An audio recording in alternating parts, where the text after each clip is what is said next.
ನಮಸ್ಕಾರ ಎಲ್ಲರಿಗೂ. ಥಂಬ್‌ನೇಲ್ ನೋಡಿ ನಿಮಗೆಲ್ಲ ಗೊತ್ತಿರ್ತದ ಇವತ್ತಿನ ವಿಡಿಯೋ ಯಾವುದಕ್ಕೆ ಸಂಬಂಧಪಟ್ಟದಂತ ಹೇಳಿ. ಮಕ್ಕಳಂದ್ರೆ ಯಾರಿಗಿಷ್ಟ ಇಲ್ಲ ಹೇಳ್ರಿ? ಎಲ್ಲರಿಗೂ ಇಷ್ಟ. ಎಲ್ಲರೂ ತಮ್ಮ ಮನೆಯೊಳಗೆ ಸಣ್ಣ ಮಕ್ಕಳು ಇರಲಿ ಅಂತನ ಬಯಸ್ತಾರೆ. ಮಕ್ಕಳು ಮಾಡುವಂಥ ಚೇಷ್ಟೆ ಅವುಗಳನ್ನು ಎಲ್ಲರೂ ಇಷ್ಟಪಡ್ತಾರೆ.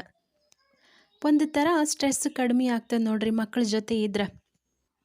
ನಮಗೂ ಎಷ್ಟೋ ವರ್ಷ ಮಕ್ಕಳಿರಲಿಲ್ಲ. ಆಗ ಸಂತಾನ ಭಾಗ್ಯಕ್ಕಾಗಿ ನಾನು ಕೇಳಿದಂಥ ಪುರಾಣ ಅಂದ್ರೆ ಅದು ಹರಿವಂಶ ಪುರಾಣ. ಹರಿವಂಶ ಪುರಾಣದ ಶ್ರವಣ ಮಾಡಿರೋದ್ರಿಂದ ಹಾಗೂ ದೇವರ ಅನುಗ್ರಹದಿಂದ ನಮ್ಮ ಮನೆಗೆ ಮಗು ಬಂತು. ಮನೆ ಮತ್ತು ಮನಸ್ಸು ಎರಡು ತುಂಬಿತು. ಸಾಮಾನ್ಯವಾಗಿ ಮದುವೆ ಆದಮೇಲೆ ಎಷ್ಟೋ ವರ್ಷಗಳ ಕಾಲ ಮಕ್ಕಳು ಆಗಿಲ್ಲ ಅಂತಂದ್ರೆ ದೊಡ್ಡವ್ರು ಹೇಳೋದೇನಂದ್ರೆ ಈ ಮೂರನ್ನು ಮಾಡ್ರಿ ಅಂತ ಹೇಳ್ತಾರೆ.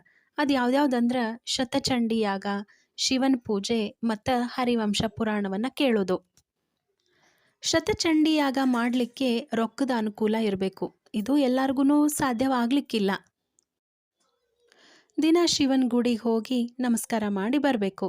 ಕೆಲವೊಂದು ಸರಿ ಒಂದೊಂದು ಸರಿ ದೇವಸ್ಥಾನಕ್ಕೆ ಹೋಗೋದು ತಪ್ಪಿಬಿಡ್ತದೆ. ಆದರೆ ಈ ಹರಿವಂಶ ಪುರಾಣವನ್ನು ನಾವು ಮನೆಯೊಳಗೆ ಕೂತ್ಕೊಂಡನ ಕೇಳ್ಬೋದು. ಇಲ್ಲ ಕೆಲವೊಬ್ಬರು ಅನ್ಕೋಬೋದು ಪುರಾಣಗಳನ್ನು ಕೇಳಿದ್ರೆ ಮಕ್ಕಳಾಗ್ತಾವ ಅಂಥೇಳಿ.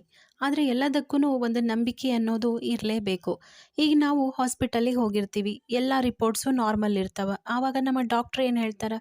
ವೇಟ್ ಮಾಡಿರಿ ಆಗ್ತಾವ ಅಂತ ಹೇಳ್ತಾರೆ. ಅದೂ ನಂಬಿಕೆನೇ ಅಲ್ಲ. ಅದನ್ನೇ ಇಲ್ಲಿ ನಾವು ಹೇಳೋದು. ನಾನು ಭಕ್ತಿಯಿಂದ ನಂಬಿಕೆಯಿಂದ ಕೇಳಿದೆ, ನನಗೆ ಮಾತ್ರ ಈ ಹರಿವಂಶದ ಫಲ ಸಿಕ್ತು. ಭಕ್ತಿಯಿಂದ ಬಸರಿದ್ದಾಗೂ ಕೇಳೀನಿ. ಅದೇ ರೀತಿ ಇನ್ನೇನು ಇವತ್ತು ಮಧ್ಯಾಹ್ನ ಡೆಲಿವರಿ ಆಗ್ತದಂದ್ರೆ ಮುಂಜಾನೆ ನಾನು ದಿನ ಕೇಳೋ ಹಂಗೆ ಹರಿವಂಶ ಪುರಾಣವನ್ನು ಕೇಳಿನೇ ಹಾಸ್ಪಿಟಲಿಗೆ ಹೋಗಿದ್ದು. ಹರಿವಂಶ ಪುರಾಣ ಮಹಾಭಾರತದ ಒಂದು ಭಾಗ. ಇದನ್ನು ವ್ಯಾಸರು ರಚನೆ ಮಾಡಿದ್ದು. ಆ ರಚನೆ ಮಾಡಿದ ಗ್ರಂಥವನ್ನು ವೈಶಂಪಾಯನರು ಜನಮೇಜಯ ರಾಜನಿಗೆ ತಿಳಿಸಿ ಹೇಳ್ತಾರೆ. ಈ ಜನಮೇಜಯ ರಾಜ ಯಾರು ಅಂತಂದ್ರೆ ಮಹಾಭಾರತದೊಳಗೆ ಬರುವಂಥ ಅರ್ಜುನನ ಮಗ ಅಭಿಮನ್ಯು. ಅಭಿಮನ್ಯುವಿನ ಮಗ ಪರೀಕ್ಷಿತ್ ಮಹಾರಾಜ. ಪರೀಕ್ಷಿತರ ಮಗನೇ ಈ ಜನಮೇಜಯ ರಾಜ. ಹರಿವಂಶದೊಳಗೆ 3 ಪರ್ವಗಳು ಬರ್ತಾವ. ಹರಿವಂಶ ಪರ್ವ, ವಿಷ್ಣು ಪರ್ವ, ಹಂಗೆ ಭವಿಷ್ಯ ಪರ್ವ. ಹರಿವಂಶದ ಮೊದಲನೇ ಪರ್ವದೊಳಗೆ ಭಗವಂತ ಈ ಭೂಮಿಯನ್ನು ಹೆಂಗೆ ಸೃಷ್ಟಿ ಮಾಡ್ದ, ಅದರ ಜೊತೆಗೆ 14 ಲೋಕಗಳ ಸೃಷ್ಟಿಯ ಬಗ್ಗೆ ಬರ್ತದೆ. ಮರಿಚಿ, ಅತ್ರಿ, ಅಂಗಿರಸ, ಪುಲಹ, ಪುಲಸ್ಯ, ಕೃತು, ವಶಿಷ್ಠ ಹಿಂಗೆ 7 ಋಷಿಗಳ ಸೃಷ್ಟಿ ಬಗ್ಗೆನೂ ಬರ್ತದೆ. ಇದರ ಜೊತೆಗೆ ಸನಕಾದಿಗಳ ಸೃಷ್ಟಿ, ರುದ್ರದೇವರ ಸೃಷ್ಟಿ, ನಾರದರ ಸೃಷ್ಟಿ, ಪಕ್ಷಿಗಳು, ಪಿತೃಗಳ ಸೃಷ್ಟಿ, ಅಸುರರು, ದೇವತೆಗಳು ಹಿಂಗೆ ಪ್ರತಿಯೊಂದು ಸೃಷ್ಟಿಯ ಬಗ್ಗೆನೂ ಇಲ್ಲಿ ಬರ್ತದೆ.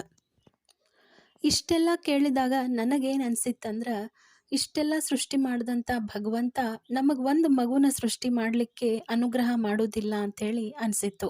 ಯಾಕಂದ್ರೆ ಮಗು ಆಗ್ಬೇಕಂದ್ರೂ ಅದು ಒಂಥರ ಸೃಷ್ಟಿನೇ ನೋಡ್ರಿ. ಹಿಂಗೆ ನಮ್ಮ ಮೇಲೆ ನಮಗೆ ಮೊದಲು ನಂಬಿಕೆ ಬರ್ತದೆ. ಯಾರು ಏನೇ ಹೇಳಲಿ ನಮಗೆ ಮಗು ಆಗ್ತದನ್ನುವಂಥ ನಂಬಿಕೆನೇ ಬುನಾದಿ ನೋಡ್ರಿ. ಇನ್ನು ವಿಷ್ಣು ಪರ್ವದೊಳಗೆ ಶ್ರೀಕೃಷ್ಣನ ಚರಿತ್ರೆ, ಕೃಷ್ಣನ ಬಾಲಲೀಲೆಗಳು, ಅವರ ಕೃಷ್ಣನ ವಂಶಾವಳಿ ಬಗ್ಗೆ ಎಲ್ಲ ನಾವು ತಿಳ್ಕೊತೀವಿ. ವಿಷ್ಣು ಪರ್ವ ಕೇಳಬೇಕಾದ್ರೆ ಯಾದವರ ವಂಶ, ಕೃಷ್ಣನ ಜನನ, ಕೃಷ್ಣನ ಬಾಲಲೀಲೆಗಳು, ಕೃಷ್ಣನ ಚರಿತ್ರೆ ಇದೆಲ್ಲ ನಾವು ಕೇಳಲಿಕ್ಕೆ ಹತ್ಕೊಳ್ಳೇನೆ ಏನಾಗ್ತದಂದ್ರೆ ನಮಗೆ ಗೊತ್ತಿಲ್ಲದೇನೆ ನಮ್ಮ ಮನಸ್ಸಿನೊಳಗೆ ನಾವು ಒಂದು ಕಲ್ಪನೆ ಮಾಡ್ಕೊಂಬಿಡ್ತೀವಿ. ನಮ್ಮ ಮನೆಯೊಳಗೆ ಒಂದು ಮಗು ಇತ್ತಂದ್ರೆ ಅದು ಹಿಂಗೆ ಮಾಡ್ಬೋದಲ್ಲ, ಈ ಥರ ಚೇಷ್ಟೆಗಳನ್ನು ಮಾಡ್ಬೋದಲ್ಲ, ಹೀಗೆ ಕೆಲಸ ಮಾಡ್ಬೋದಲ್ಲ ಅಂಥೇಳಿ ನಮ್ಮಷ್ಟಕ್ಕೆ ನಾವು ಒಂದು ಕಲ್ಪನೆಯನ್ನು ಮಾಡ್ಕೊಳ್ತೀವಿ. ಆ ಕಲ್ಪನೆ ನಮಗೆ ಒಂದು ಬುನಾದಿ ಹಾಕೋದ್ರ ಜೊತೆಗೆ ಒಂದು ಭರವಸೆನೂ ನನಗೆ ಕೊಡ್ತು. ಇದ್ರ ಜೊತೆಗೆ ಹರಿವಂಶದೊಳಗೆ ಸಾಕಷ್ಟು ಕಥೆಗಳು ಬರ್ತಾವೆ. ಅಲ್ಲೆಲ್ಲ ಒಂದು ಸಾಮಾನ್ಯವಾಗಿ ನನಗನ್ಸಿದ್ದೇನೆಂದ್ರೆ, ಒಬ್ಬನ ರಾಜ ಇರ್ತಾನೆ. ಆ ರಾಜನಿಗೆ ಎಷ್ಟೋ ವರ್ಷಗಳ ಕಾಲ ಮಕ್ಕಳಿರಂಗಿಲ್ಲ. ಆಗ ಋಷಿಗಳ ಒಂದು ಹೇಳುವಂಥ ಒಂದು ಸಜೆಷನ್ಸ್ ತಗೊಳ್ತಾರೆ. ಆಮೇಲೆ ಒಂದು ವ್ರತಗಳನ್ನು ಮಾಡ್ತಾರೆ. ಆವಾಗ ಅವರಿಗೆ ಒಂದು ಉತ್ತಮವಾದಂಥ ಸಂತಾನ ಭಾಗ್ಯ ದೊರಕ್ತದೆ ಅವರಿಗೆ. ಇದೆಲ್ಲ ನೋಡಿದಾಗ ನಮಗೇನು ಅನ್ನಿಸ್ತದಂದ್ರೆ, ನಮಗೂ ಮಕ್ಕಳಾಗಿಲ್ಲ, ನಾವು ಯಾವುದೋ ಒಂದು ದೇವ್ರನ್ನ ನಂಬಿದ್ರೆ ಏನೋ ಒಂದು ಮಾಡಿದ್ರೆ ನಮಗೂ ಮಕ್ಕಳು ಆಗ್ತಾವಲ್ಲ ಅನ್ನುವಂತಹ ಒಂದು ಭರವಸೆ ಮನಸ್ಸಿನೊಳಗೆ ಬಂದೇ ಬರ್ತದೆ. ಹರಿವಂಶ ಕೇಳೋದ್ರಿಂದ ನಮಗೆ ಸಾಕಷ್ಟು ಜ್ಞಾನ ಬರ್ತದೆ. ಎಷ್ಟೋ ರಾಜರುಗಳ ಬಗ್ಗೆ ನಾವು ತಿಳ್ಕೊತೀವಿ. ಅಂದರೆ ನಮ್ಮ ಇತಿಹಾಸದ ಬಗ್ಗೆ ನಾವು ತಿಳ್ಕೊತೀವಿ. ಧ್ರುವ ರಾಜರ ಬಗ್ಗೆ ಗೊತ್ತಾಗ್ತದೆ, ಪೃಥ್ವಿರಾಜರು, ಹಾಗೆ ಸೂರ್ಯದೇವ, ಛಾಯಾದೇವಿ, ಸಂಜ್ಞಾ, ಆಮೇಲೆ ಶನೇಶ್ವರನ ಬಗ್ಗೆ, ಅತ್ರಿ ಋಷಿಗಳ ಬಗ್ಗೆ, ಅತ್ರಿ ಕುಟುಂಬ ಹೆಂಗೆ ಬಂತು, ಹೀಗೆ ಪ್ರತಿಯೊಂದರ ಬಗ್ಗೆನೂ ನಾವೆಲ್ಲ ತಿಳ್ಕೊತೀವಿ. ನನಗನ್ಸಿದ್ದೇನಂದ್ರೆ ಈ ಹರಿವಂಶ ಕೇಳಿದ್ಮೇಲೆ ನಮಗೆ ಇಷ್ಟು ದಿವಸ ಆಗಿಲ್ಲ ಮಕ್ಕಳು ಅಂದ್ರೆ ಬಹುಶಃ ಭಗವಂತ ಮುಂದೆ ಯಾವುದೋ ಒಂದು ಒಳ್ಳೆಯದನ್ನು ನಮಗಾಗಿ ಇಟ್ಟಾನ ಅಂತೇಳಿ ನಂಬ್ತಿದ್ದೆ. ಅದು ನಿಜ ಆಯಿತು. ಇವತ್ತು ನಾವು ಅದನ್ನು ನೋಡ್ತೀನಿ ಪ್ರತಿ ದಿವಸ. ಹರಿವಂಶ ಕೇಳೋದ್ರಿಂದ ಗರ್ಭಕ್ಕೆ ಸಂಬಂಧಪಟ್ಟಂಥ ಏನೇ ದೋಷಗಳಿದ್ರೂ ಪರಿಹಾರ ಆಗ್ತಾವಂತ ಹೇಳ್ತಾರೆ. ಇದ್ರ ಜೊತೆಗೆ ಪದೇ ಪದೇ ಗರ್ಭಪಾತ ಆಗೋರು, ಆಮೇಲೆ ಹುಟ್ಟಿದಂಥ ಮಗು ಬದುಕು ಉಳಿದೇ ಇರುವಂಥವ್ರು ಈ ಹರಿವಂಶ ಪುರಾಣವನ್ನು ಕೇಳೋದ್ರಿಂದ ಅವರಿಗೆ ಉಪಯೋಗ ಆಗೇ ಆಗ್ತದೆ. ಇದ್ರ ಜೊತೆಗೆ ಒಂದು ಮಗು ಆಗಿರ್ತದೆ, ನೆಕ್ಸ್ಟ್ ಇನ್ನ ಮಗು ಆಗಿರಂಗಿಲ್ಲ ಅಂಥವ್ರು ಈ ಹರಿವಂಶವನ್ನು ಕೇಳ್ತಾರೆ. ಈ ಹರಿವಂಶ ಮಹಾಭಾರತದ ಮಹಿಮೆಯನ್ನು ನಮಗೆ ಹೇಳ್ತದೆ. ಅತ್ಯಂತ ಪ್ರಾಚೀನ ಪವಿತ್ರವಾದಂಥ ಕ್ಷೇತ್ರ ಅಂದರೆ ಅದು ಪುಷ್ಕರ ಕ್ಷೇತ್ರ. ಶ್ರೇಷ್ಠವಾದಂಥ ತೀರ್ಥ ಅಂದರೆ ಅದು ಪುಷ್ಕರ ತೀರ್ಥ. ಇಂಥ ತೀರ್ಥದೊಳಗೆ ಮಾಡಿದಂಥ ಸ್ನಾನ ಮತ್ತು ಪುಷ್ಕರದೊಳಗೆ ಮಾಡಿದಂತಹ ದಾನ ಅಧ್ಯಯನ ಎಲ್ಲನೂ ನಮಗೆ ಪುಣ್ಯವನ್ನು ಗಳಿಸಿ ಕೊಡ್ತಾವ. ಆದರೆ ಈ ಹರಿವಂಶವನ್ನು ನಾವು ಕೇಳೋದ್ರಿಂದ ಇಲ್ಲಿ ಮಾಡಿದಂಥ ಅಂದರೆ ಪುಷ್ಕರದಲ್ಲಿ ಮಾಡಿದಂಥ ದಾನ ಸ್ನಾನ ಅಧ್ಯಯನದ ಒಂದು ಕೋಟಿ ಫಲ ನಮ್ಗೆ ಹರಿವಂಶ ಕೇಳೋದ್ರಿಂದ ಸಿಗ್ತದೆ. ಇದ್ರ ಜೊತೆ ಗೋದಾನ ಮಾಡಿದಂಥ ಫಲ, ಆಮೇಲೆ ಅಶ್ವಮೇಧ ಯಾಗ ಮಾಡಿದಂಥ ಫಲ, ಅನ್ನದಾನ ಮಾಡಿದಂಥ ಫಲ ಈ ಹರಿವಂಶ ಕೇಳೋದ್ರಿಂದ ನಮಗೆ ಸಿಗ್ತದೆ. ಭಕ್ತಿಯಿಂದ ನಮಗೂ ಮಕ್ಕಳು ಆಗ್ತಾವ ಅನ್ನುವಂಥ ನಂಬಿಕೆ ಇಟ್ಕೊಂಡು ಈ ಹರಿವಂಶವನ್ನು ಕೇಳಿದ್ರೆ ಡೆಫಿನೆಟ್ಲಿ ಮಗು ಆಗೇ ಆಗ್ತದೆ. ಅದಕ್ಕೆ ನಾನೇ ಸಾಕ್ಷಿ.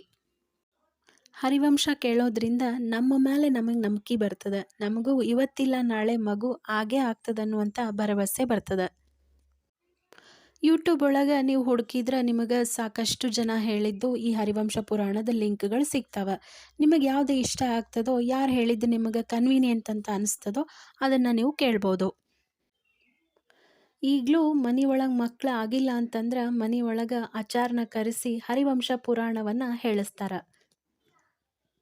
ಯಾರಿಗೆ ಮಕ್ಕಳಾಗಿಲ್ಲ ಅವರು ನಂಬಿಕೆ ಇಟ್ಟು ಈ ಹರಿವಂಶವನ್ನು ಕೇಳ್ರಿ, ಒಂದಿಲ್ಲ ಒಂದು ದಿನ ಅದು ನಿಮಗೆ ಫಲ ಕೊಟ್ಟೇ ಕೊಡ್ತದೆ. ಹೆಂಗೆ ಅನಿಸ್ತು ಇವತ್ತಿನ ವಿಡಿಯೋ? ಈ ಮಾಹಿತಿ ನಿಮಗೆ ಇಷ್ಟ ಆಗಿತ್ತಂದ್ರೆ ನಮ್ಮ ವಿಡಿಯೋನ ಲೈಕ್ ಮಾಡಿರಿ. ಹಂಗೆ ಯಾರಿಗೆ ಉಪಯೋಗ ಆಗಬೇಕೋ ಅವ್ರಿಗೆ ಇದನ್ನು ದಯವಿಟ್ಟು ಎಲ್ಲರಿಗೂ ಈ ಲಿಂಕನ್ನು ಶೇರ್ ಮಾಡಿರಿ. ಎಷ್ಟೋ ಜನರ ಬಾಳಿಗೆ ಇದು ಒಂದು ಆಶಾದಾಯಕ ಆಗ್ತದೆ. ಯಾರ್ಯಾರೆಲ್ಲ ಹರಿವಂಶ ಪುರಾಣವನ್ನು ಕೇಳಿರಿ ದಯವಿಟ್ಟು ಕಮೆಂಟ್ ಮಾಡಿರಿ, ನನಗೂ ಗೊತ್ತಾಗ್ತದೆ. ಹಂಗೆ ನಮ್ಮ ಚಾನಲ್ನ ಸಬ್ಸ್ಕ್ರೈಬ್ ಮಾಡಿಕೊಡ್ರಿ. ನಮ್ಮ ವಿಡಿಯೋಸ್ನ ನಿಮ್ಮ ಫ್ರೆಂಡ್ಸ್ ಆ್ಯಂಡ್ ಫ್ಯಾಮಿಲಿ ಮೆಂಬರ್ಸಿಗೂ ಶೇರ್ ಮಾಡಿರಿ. ಮತ್ತು ಮುಂದಿನ ವಿಡಿಯೋ ಜೊತೆ ಬರ್ತೀನಿ. Thank you.